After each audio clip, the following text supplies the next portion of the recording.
കുട്ടികൾ നല്ല രീതിയിൽ വരണമെങ്കിൽ കളരി അഭ്യസിക്കണം എന്നുള്ളതാണ് ഞങ്ങൾ പറയുന്നത്. അപ്പോൾ നമുക്ക് വീഡിയോയിലേക്ക് കടക്കാം. നോക്കിയേ, ഇന്ന് നമ്മൾ പറയാൻ വരുന്നൊരു വിഷയം കൃഷ്ണ കളരി മർമ്മ ഗുരുകുലത്തിലെ മർമ്മങ്ങളെ കുറിച്ചാണ് ഞാൻ ഇന്ന് നിങ്ങൾക്ക് കാണിച്ചു തരുന്നത്. കൈ മുണ്ടാ മർമ്മം പറഞ്ഞ കയ്യിലൊരു മർമ്മസ്ഥാനം, ഒരു പഞ്ചായിക്കോട്ടെ, പഞ്ച് നല്ല രീതിയിൽ ഒന്ന് പഞ്ച് ചെയ്ത്, ഇങ്ങനെ ഒരു പഞ്ച് വരുന്ന രീതിയാണ്. കയ്യിലിങ്ങനെ ഒന്ന് ചെയ്ത് എന്നെ ഒന്ന് നല്ല രീതിയിൽ ചെയ്തേ. ഇങ്ങനെ കൈ തടുത്ത് ഇങ്ങനെ പിടിക്കാൻ പറ്റും.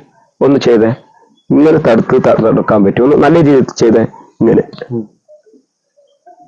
കണ്ടില്ലേ? ഒന്ന് ചെയ്തേ കൈ ഇങ്ങനെ തടുക്കാൻ പറ്റുമോ? നല്ല വേഗതയിൽ ഒന്ന് ചെയ്തേ, വേഗതയിൽ ഇങ്ങനെ തടുത്തിട്ട് ശേഷം ഈ കയ്യിൽ പിടിച്ച് ഈ കൈ ഇങ്ങനെ തിരിച്ച് നമുക്ക് എന്ത് ചെയ്യാൻ പറ്റും?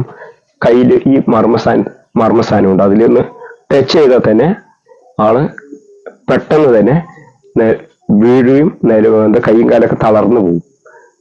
കൈ മുഴുവൻ തളർന്നു പോകും. ഈ കൈ ഉണ്ടല്ലോ, ഈ കൈ ഒന്നും ചെയ്യാൻ പറ്റില്ല. ഒരു പഞ്ച് ചെയ്യാനോ അല്ലെങ്കിൽ ഒരു കൈ ഇങ്ങനെ എടുക്കാനോ ഒന്നും പറ്റില്ല. ഒരു പഞ്ച് ചെയ്താൽ നല്ല വേഗതയിൽ ഇങ്ങനെ ഒരു പഞ്ച് ചെയ്യുന്നത്, ഇങ്ങനെ പഞ്ച് ചെയ്യുക, ഒന്നുകൂടിച്ച് പഞ്ച് ചെയ്താൽ ഇങ്ങനെ പഞ്ച് ചെയ്താൽ തന്നെ, പക്ഷെ നമ്മുടെ മുന്നിൽ ഇങ്ങനെ പഞ്ച് ചെയ്താൽ തന്നെ ഈ കൈ ഉണ്ടല്ലോ, ഈ കൈയും ഈ കാലും ഒന്ന് ചലിക്കാനോ ഇല്ലെങ്കിൽ അതുകൊണ്ട് ഒന്നും ചെയ്യാൻ പറ്റില്ല. ഇത് രണ്ടും തളർന്നു പോവുകയോ ചെയ്യും. ഈ കൈയും കാലും തളർന്നു പോകും. അതാണ് ഈ മർമ്മ കളരിയുടെ പ്രത്യേകത. ഒന്ന് പഞ്ച് ചെയ്താൽ നല്ല രീതിയിൽ ഇങ്ങനെ പഞ്ച് ചെയ്താൽ തന്നെ പഞ്ച് ചെയ്ത ഈ കൈ മൊത്തം തളർന്നു പോകും. ഇതുകൊണ്ട് ഒന്നും ചെയ്യാൻ പറ്റില്ല. പിന്നെ ആ ഗുരുനാഥൻ വിചാരിക്കാതെ ഒന്നും ചെയ്യാൻ പറ്റില്ല എന്നുള്ളതാണ് അതിന്റെ ഇമ്പോർട്ടൻ്റ് ആയിട്ടുള്ളൊരു വിഷയം. അതാണ് ഈ കളരി അഭ്യാസത്തിന്റെ പ്രത്യേകത ഉള്ളത്. അപ്പോൾ കളരി അഭ്യാസം എന്ന് പറഞ്ഞാൽ അത് പാരമ്പര്യ രീതിയിലുള്ള പഠനമാണ്. ഇത് തളർന്നു പോകുന്നെന്ന് പറയാൻ കാരണം അതിൽ ഒരുപാട് കാര്യങ്ങളുണ്ട്. അപ്പോൾ അത് ചെറിയ രീതിയിലൊന്നും ചെയ്താലൊന്നും തളരില്ല. അത് നല്ല രീതിയിൽ അത് ടച്ച് ചെയ്താൽ തന്നെയാണ് അത് തളർന്നു പോവുക. ഇല്ലാത്ത പക്ഷം വെറുതെ ഒന്ന് ഇടിച്ചാലൊന്നും ആകില്ല, ഒന്ന് തട്ടിയാലൊന്നും ആവില്ല.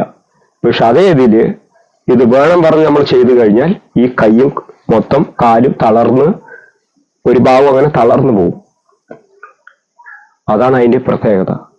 അപ്പോ ഇതിലൊരു ചെറിയ രീതിയിലൊരു മർമ്മസ്ഥാനമുണ്ട്, അത് ഞാൻ കാണിച്ചു തരാം.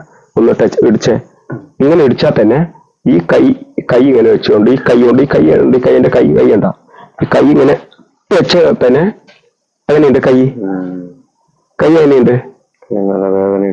കൈ നല്ല വേദന. പതുക്കിയാണ് ചെയ്തത്. ഒന്നും കൂടി ചെയ്തു പറഞ്ഞാൽ ആള് താഴെ പോകും.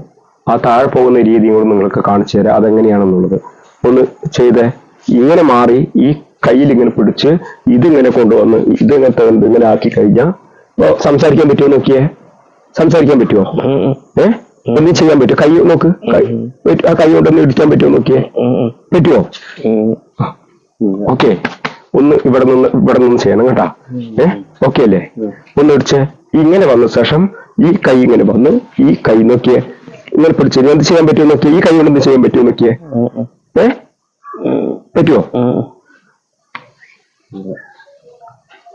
എന്താണ്, ഞാനൊന്ന് ടച്ച് ചെയ്തു. നിന്റെ ആ കൈ അനക്കാൻ പറ്റുന്നുണ്ടോ? എന്തുകൊണ്ടാണ് കൈ അനക്കാൻ പറ്റാണ്ട് ഇത്? മർമ്മത്തിൽ പ്രയോഗിക്കുമ്പോ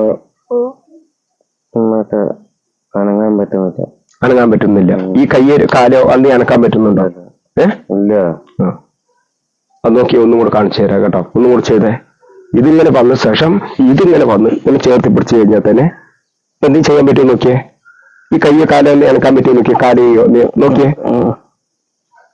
ഇല്ലേ? അപ്പൊ അവനെ കൊണ്ടല്ലേ ഒന്നും കൂടി ചോദിക്കാം, നിങ്ങൾക്ക് മനസ്സിലാകാൻ വേണ്ടിയിട്ടാണ് ഞാൻ കാണിക്കുന്നത്. ഒന്ന് പറഞ്ഞേ.